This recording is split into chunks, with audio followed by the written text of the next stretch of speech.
Sheekada 14aad Jahwareerkii ku dhacay reer Israa'iil. Kadib markay Israa'iiliyiintii heleen axdigii Ilaah ee buurta Siinaay, Ilaah wuxuu ku hoggaamiyey iyaga dhulkii uu u ballan qaaday ee loogu yeeri jiray Kancaan.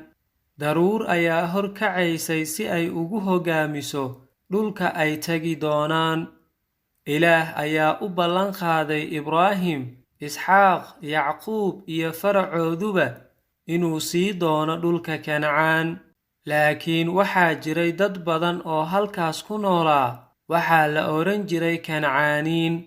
Kancaaniintu Ilaah may garanaynin mana aysan rumaysnayn, oo waxay u cibaadaysan jireen ilaahyo been ah, waxayna samayn jireen dembiyo aad u foolxun.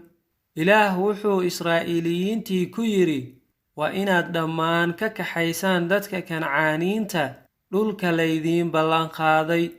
Nabad ha la samaynina iyaga, hana ka guursanina, waa inaad burburisaan dhammaan sanamyadooda.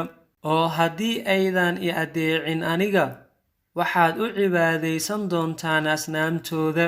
Markay Israa'iiliyiintii gaareen xuduudda Kancaan, ayaa Muuse wuxuu magacaabay 12 nin, mid kasta waxa uu ka soo xulay 12 qabiil ee Israa'iiliyiinta.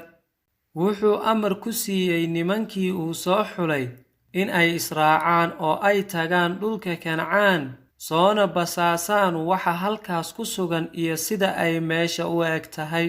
Waxaa kale oo halkaas ay ka soo basaasayeen inay Kancaaniintu awood badan yihiin iyo inay awood yar yihiin. Kadib 12 nin ayaa soo basaasay dhulkii Kancaan 40 maalin gudahood. Kadibna way soo laabteen. 10 ka mid ah nimankii wax soo basaasayay war xun ayay la soo laabteen, iyaga oo dhahaya, dhulku wuu fiican yahay, abuurkuna wuu fiican yahay, laakiin magaalooyinku aad ayay u waaweyn yihiin, oo dadkuna aad ayay u xoog badan yihiin. Runtiina haddii aynu weerarno iyaga, innagoo dhammi waynu wada dhiman doonnaa. Isla markiiba Kaaleb iyo Yashuuca, labadii basaas ee kale, ayaa waxay yidhaahdeen, waa run, dadka reer Kancaan waa dad dhaadheer oo xoog badan, laakiin runtii waan iska difaaci karnaa, Ilaahna wuu inoo hiilin doonaa. Laakiin dadku ma aysan dhegaysan Kaaleb iyo Yashuuca.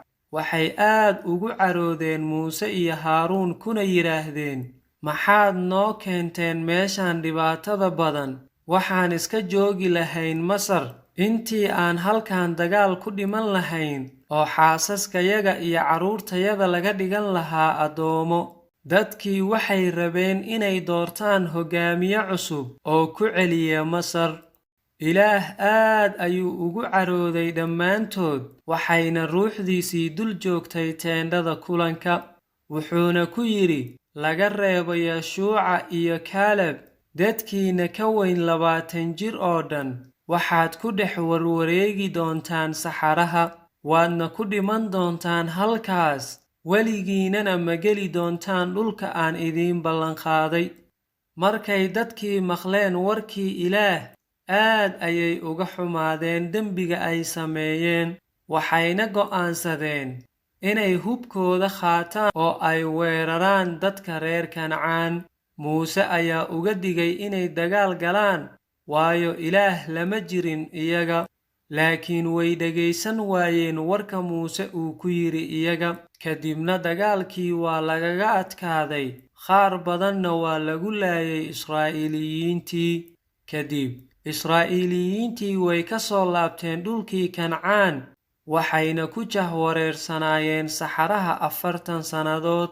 Intay ku jireen wakhtiga jahwareerka, Ilaah aad ayuu ugu naxariistay iyaga, wuuna quudinayay. Samada ayuu rooti uga soo daadinayay la yidhaah maana. Waxaa kale oo samada uu uga soo daadin jiray shimbiro si ay hilib uga dhigtaan.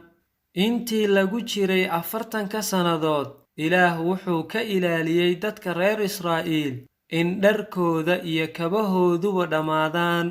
ilaah si mucjiso leh ayuu xitaa biyaha dhagax dhexdooda uga soo saaray, laakiin waxaas oo dhan dadkii reer Israa'iil weli way cabanayeen oo ilaah iyo muuseba way ka soo horjeedeen.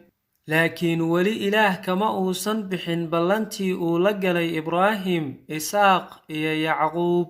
maalin maalmaha ka mid ah ayaa dadkii biyo waayeen.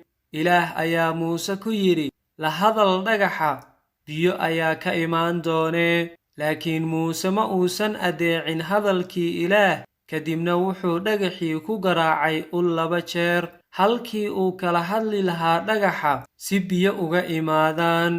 laakiin biyo ayaa ka soo burqaday dhagaxii, qof kastana wuu ka cabay biyaha.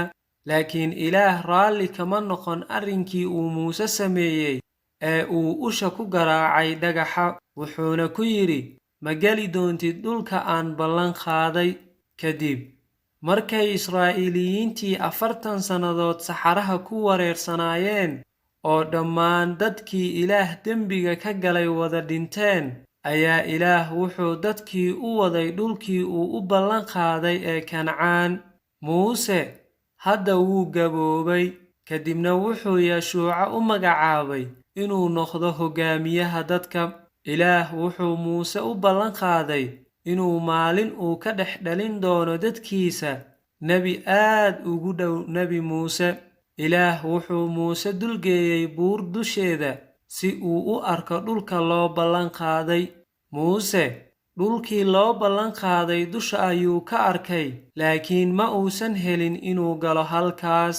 kadib muuse wuu dhintay. Israa'iiliyiinta 30 maalmood ayay u baroorteen dhimashadiisa. Yeshuuca ayaa noqday hogaamiyahoodii, wuxuuna noqday hogaamiye fiican, waayo wuxuu aaminay oo adeecay Ilaahay.